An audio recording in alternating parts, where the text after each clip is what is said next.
बिस्मिल्लाहिर्रहमानिर्रहीम, अस्सलाम वालेकुम। मैं बशर अली और आप देख रहे हैं मोबाइल्स 2.0। अगर आप भी पाकिस्तान के हालात से तंग हैं, पढ़ लिख कर फारिग घूम रहे हैं, आपको कोई जॉब नहीं मिलती या अगर कोई जॉब मिलती है तो वो भी आपकी एजुकेशन के हिसाब से बहुत ही लोअर लेवल की होती है, उसकी पे इतनी नहीं होती कि आप अपना डेली का खर्च ही पूरा कर सकें, तो आप घर वालों को क्या सपोर्ट कर सकें।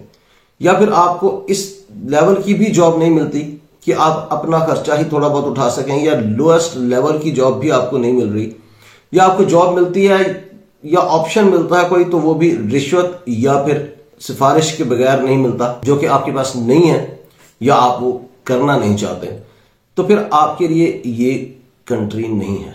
मेरा आपको मुखलिसाना मशवरा यही है, आप जितना जल्दी हो सके अपनी स्किल्स को बुरकार लाएं और पाकिस्तान से बाहर चले जाएं और जाकर अपने मुस्तकबिल संवारने की एक कोशिश जरूर करें, क्योंकि पाकिस्तान में रहकर आप अपने आप को जाया कर रहे हैं। पाकिस्तान में रहकर आपको कोई अपॉर्चुनिटी नहीं मिलने वाली। पाकिस्तान में रहकर टाइम वेस्ट हो रहा है आपका। आप बाहर जाएं और अच्छा अर्न करें, इससे बहुत सारे फायदे हो सकते हैं। सबसे पहला फायदा ये होगा कि आप अपनी लाइफ बना सकते हैं, अपना फ्यूचर सिक्योर कर लेंगे। दूसरी चीज, अगर आप शादीशुदा हैं या इन फ्यूचर डेफिनेटली आप शादी करेंगे, तो आप अपने बीवी बच्चों को अच्छी जिंदगी दे सकेंगे। आप अपना और अपने बीवी बच्चों का मुस्तकबिल संवार सकते हैं। तीसरी चीज, आप अपने माँ बाप को भी वहां पर बुलवा सकते हैं, उनको भी एक अच्छी लाइफ दे सकते हैं। चौथी चीज, आप अपने बहन भाइयों को भी हेल्प कर सकते हैं, वहां पर किसी तरीके से बुलवा सकते हैं। अगर वहां पर नहीं बुलवा सकते तो डेफिनेटली आप उनको फाइनेंशियली सपोर्ट कर सकते हैं अगर आप अच्छा अर्न कर रहे हैं तो। और उसके साथ साथ आप जब रेमिटेंस भेजेंगे पाकिस्तान में, तो पाकिस्तान में जब फॉरेन रेमिटेंस आती है तो पाकिस्तान को भी एक किस्म का सहारा मिलता है, पाकिस्तान को भी सपोर्ट होती है। तो आप अपने घर वालों का और अपने मुल्क सबको सपोर्ट कर सकते हैं। तो इस वजह से अगर आप फारिग घूम रहे हैं, पाकिस्तान में धक्के खा रहे हैं, तो आपको बाहर जाना चाहिए और अपनी किस्मत आजमानी चाहिए। या आप पहले से ये डिसाइड कर चुके हैं और कि आपने बाहर जाना है और आप पाकिस्तान से जिंदा भागना चाहते हैं, तो डेफिनेटली आपको ऑप्शंस चाहिए, जिन ऑप्शंस को यूज करके आप बाहर जा सकते हैं। तो मैं हमेशा कोशिश करता हूं कि आपके लिए कोई ऐसी ऑप्शन लेकर आऊं, कोई ऐसा वीजा लेकर आऊं जिसमें या तो रिक्वायरमेंट्स हो ही ना, यानी कि ना होने के बराबर हो रिक्वायरमेंट्स, या बिल्कुल ना हो। तो उनमें से ही एक ऑप्शन आज का वीजा है। और ये वीजा कौन सा है? ये वीजा है क्रिएटिव वर्कर वीजा। वैसे तो ये टेम्परेरी वर्क वीजा है, लेकिन आप इसको यूज कर सकते हैं पाकिस्तान से जिंदा भागने के लिए। कैसे, मैं आपको बताता हूं। सबसे पहले आप ये समझ लें कि आपने पाकिस्तान से निकलना है। पाकिस्तान से बाहर निकलने के लिए बहुत कष्ट करना पड़ता है, बहुत मुश्किल होती है लोगों को। पाकिस्तान से आपने बाहर जाना है, किसी भी कंट्री में चला जाए, वहां पर जाने के बाद आप मूव कर सकते हैं फॉरवर्ड किसी और कंट्री में। फॉर एग्जांपल, अब ये वीडियो देखने के बाद हो सकता है कुछ लोग कहें कि यूके के तो हालात बहुत ज्यादा खराब हैं, उन्होंने रूल्स बहुत टाइट कर दिए हैं। लेकिन एक बात ध्यान में रखें कि अगर आपका यूके का भी वीजा लगता है ना इस टाइम पर, तो आप यूके चले जाएं।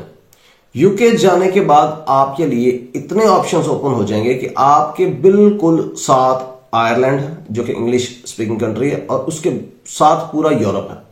सबसे पहले इनको एक्सेस कर सकते हैं आप। उसके बाद आप कनाडा या अमेरिका मूव कर सकते हैं, ऑस्ट्रेलिया या न्यूजीलैंड मूव कर सकते हैं, जापान या कोरिया मूव कर सकते हैं, मलेशिया वगैरह इस तरह के कंट्रीज में तो बहुत ईजी है। तो आप यहां से निकल जाएं किसी तरीके से, ये बात आप मेरी ज़हन में रखिएगा। अच्छा, अब आप सोचेंगे कि वहां जाकर क्या करेंगे, तो टेम्परेरी वर्क वीजा पर भी आप अगर वहां चले जाते हैं, तो टेम्परेरी वर्क वीजा पर जाकर 2-4 महीने या 6 महीने वहां पर काम करें, अपनी पे स्लिप्स वगैरह संभाल के रखें, अकाउंट स्टेटमेंट थोड़ी सी मेंटेन करें, थोड़ी सी सेविंग्स करें, और उसके बाद आप विजिट लेकर कनाडा जा सकते हैं। और वहां से विजिट वीजा लेकर जब आप कनाडा जाएंगे तो आप उसको कन्वर्ट कर सकते हैं स्टडी वीजे में, वर्क परमिट में, या किसी और असाइलम भी ले सकते हैं अगर आपके पास और कोई ऑप्शन ना हो तो। इसी तरह आप अमेरिका में भी जाकर विजिट वीजा पर उसको कन्वर्ट कर सकते हैं वर्क परमिट पर। तो और भी बहुत सारे कंट्रीज में इंशाल्लाह कोशिश करता रहूंगा साथ साथ कि आपको बताता रहूं कि कहां पर जाकर आप विजिट वीजे पर जाकर कन्वर्ट कर सकते हैं अपने वीजे को वर्क परमिट में या स्टडी परमिट में। तो सबसे पहला ऑप्शन यही है कि आप पाकिस्तान से निकल जाएं, चाहे आप सऊदीया या दुबई या कतर या बहरीन या इस तरह के ही किसी कंट्री में क्यों ना चले जाएं, आप फौरन पाकिस्तान से पहली फुर्सत में निकल जाएं। ये मेरा मुखलिसाना और बरादराना मशवरा है आपको। अब चलते हैं उस वीजा की तरफ। तो ये है क्रिएटिव वर्कर वीजा, और इसमें कौन लोग आते हैं?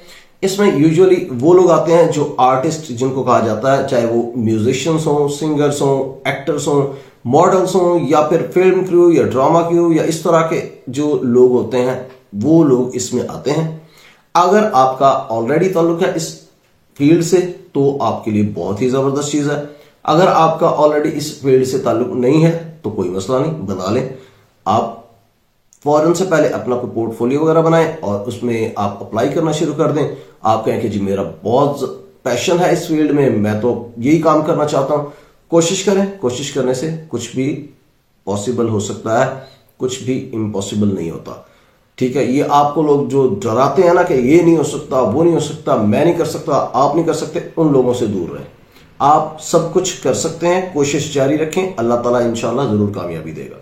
अभी मैं आपको स्क्रीन पर लेके चलता हूं और बेसिक रिक्वायरमेंट्स इसकी जो भी हैं वो बता देता हूं जल्दी से, फिर मैं आपको कुछ वेबसाइट्स बता देता हूं। उन वेबसाइट्स को यूज करके आप जॉब या वर्क ढूंढ सकते हैं। तो स्क्रीन पर जाने से पहले मैं आपसे रिक्वेस्ट करूंगा कि अगर आपने अभी तक मेरे चैनल को सब्सक्राइब नहीं किया तो मेरे चैनल को जरूर सब्सक्राइब कर लीजिए। बहुत शुक्रिया। इस टाइम आपके सामने जो वेबसाइट ओपन है ये गवर्नमेंट की ऑफिशियल वेबसाइट है यूके की, और इसमें जो वीजा आपको सामने नजर आ रहा है वो है creative worker visa temporary work. इसका ओवरव्यू देख लेते हैं। दो बेसिक रिक्वायरमेंट्स कि आपको वहां से वर्क ऑफर हुआ हो या फिर जॉब या जो भी इसको आप नाम लेने काम, क्योंकि ये कोई ऐसी 9 to 5 जॉब तो होती नहीं है, इस वजह से वर्क का वर्ड यूज हुआ है। तो आपको यूके में वर्क ऑफर हुआ हो और दूसरी चीज आप बेसिक रिक्वायरमेंट्स जो उनकी हैं वो फुलफिल करते हो। बेसिक रिक्वायरमेंट्स क्या है, एलिजिबिलिटी, वो भी देख लेते हैं।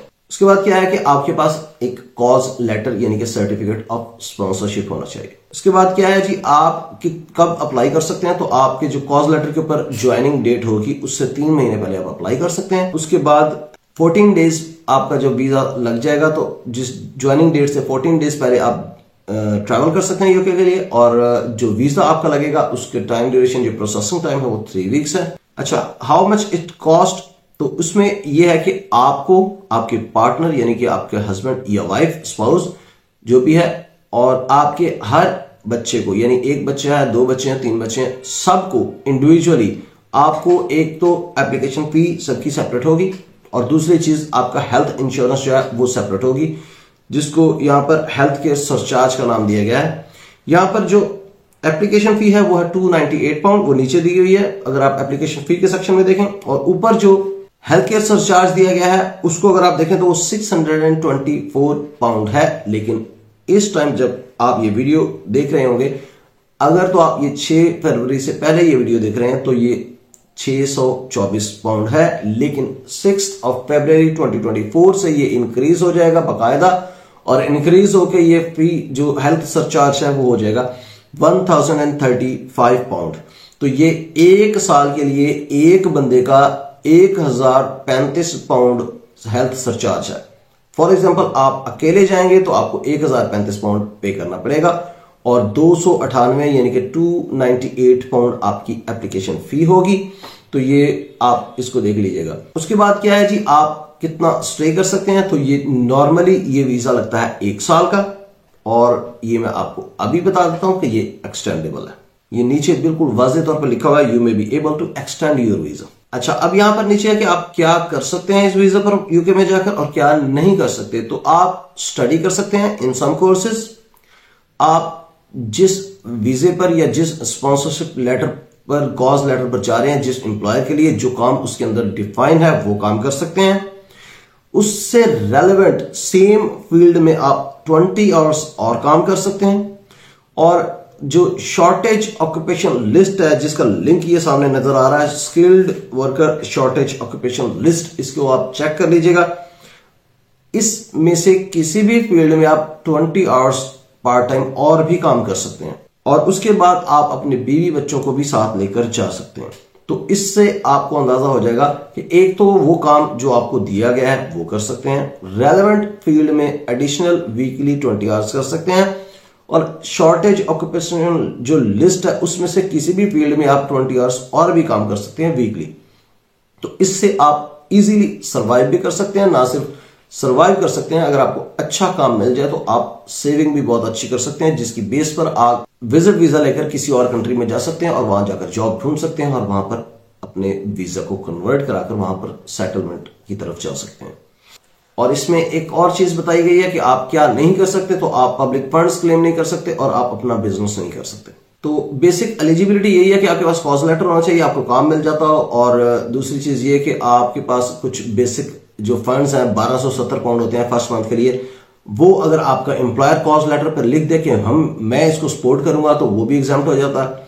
और अगर वो ना लिख कर दे तो तब आपको 1 महीने की स्टेटमेंट चाहिए होती है 28 डेज की, 1270 पाउंड की अगर आप अकेले हैं। अगर आप ये वाइफ साथ हैं तो 285 पाउंड और ऐड कर लें, अगर आप एक और बच्चा है तो उसके 315 और ऐड कर लें, अगर दूसरा बच्चा है तो फिर 200 पाउंड और ऐड कर लें। तो इस तरह से ये मिल मिलाकर तकरीबन 2000 पाउंड बन जाता है। 2000 पाउंड की स्टेटमेंट आपको चाहिए होगी अगर आप मियाँ बीवी हैं और 2 बच्चे हैं आपके साथ। और अगर आप 2 मियाँ बीवी हैं सिर्फ, तो फिर आपकी जो स्टेटमेंट होगी वो तकरीबन 1500 से थोड़ी सी ऊपर 1600 तक होगी। और अगर आप अकेले हैं तो फिर आपको सिर्फ 1217 पाउंड की स्टेटमेंट चाहिए। और अगर आपका स्पॉन्सर लिख कर दे दे कि मैं इसको सपोर्ट करूंगा तो वो भी नहीं चाहिए। यहाँ पर डॉक्यूमेंट्स कुछ जो यूजुअल डॉक्यूमेंट्स होते हैं वो यही होते हैं कि कॉज लेटर होना चाहिए, पासपोर्ट होना चाहिए, आपके पास आपका टीबी टेस्ट होना चाहिए, अगर बैंक स्टेटमेंट रिक्वायर है तो वो होनी चाहिए, और आपने ऑनलाइन अप्लाई करना होता है। और उसके बाद अगर आपको बुलाया जाएगा तो आपको वीजा सेंटर, किसी भी सेंटर में अगर आपको बुलाया जाता है या मैसेज या कॉन्सुलेट में बुलाया जाता है तो वहां जाकर आप अपना बायोमेट्रिक करवाएंगे, पिक्चर वगैरह आपकी जो भी होगी वो होगी। अब मैं आपको बताता हूं कुछ वेबसाइट्स जो स्पेसिफिकली आप जिन वेबसाइट्स के ऊपर जाकर जॉब या काम ढूंढ सकते हैं, उसकी लिस्ट आपको इस टाइम यहां पर शो हो रही होगी। इन वेबसाइट्स के लिंक आपको डिस्क्रिप्शन में भी मिल जाएंगे सारी की सारी वेबसाइट्स के। तो इन वेबसाइट्स पर जाएं और जाकर जॉब या वर्क सर्च करें और उसके ऊपर अप्लाई करें, अपना कोई भी वर्क सिक्योर करें और वीजा लेकर यूके चले जाएं। वहां जाकर जैसे मैंने आपको बताया कि अगर आप सेटल हो सकते हैं, आप वहीं पर रहना चाहते हैं तो बहुत अच्छी बात है। अगर आप आगे मूव करना चाहते हैं तो 3 से 6 माह सुकून से गुजारिए, अपनी बैंक स्टेटमेंट और पे स्लिप सारा कुछ संभाल के रखिए और थोड़ी सी बैंक स्टेटमेंट मेंटेन कीजिए। उसके बाद वीजा अप्लाई कीजिए, कनाडा या अमेरिका या ऑस्ट्रेलिया या न्यूजीलैंड, किसी का भी बेटर है। कनाडा का बहुत इजी है कि कनाडा में आप जाकर इजीली जॉब ढूंढ सकते हैं और उसको स्विच कर सकते हैं वर्क परमिट पर, और स्टडी परमिट पर भी कर सकते हैं। लेकिन स्टडी का थोड़ा सा आजकल इशू आ रहा है, इसलिए स्टडी वर्क परमिट की तरफ मत जाइएगा, आप वर्क परमिट की स्विच करने की कोशिश कीजिएगा। यूरोप में भी बहुत सारे ऑप्शंस हैं, आयरलैंड भी जा सकते हैं आप।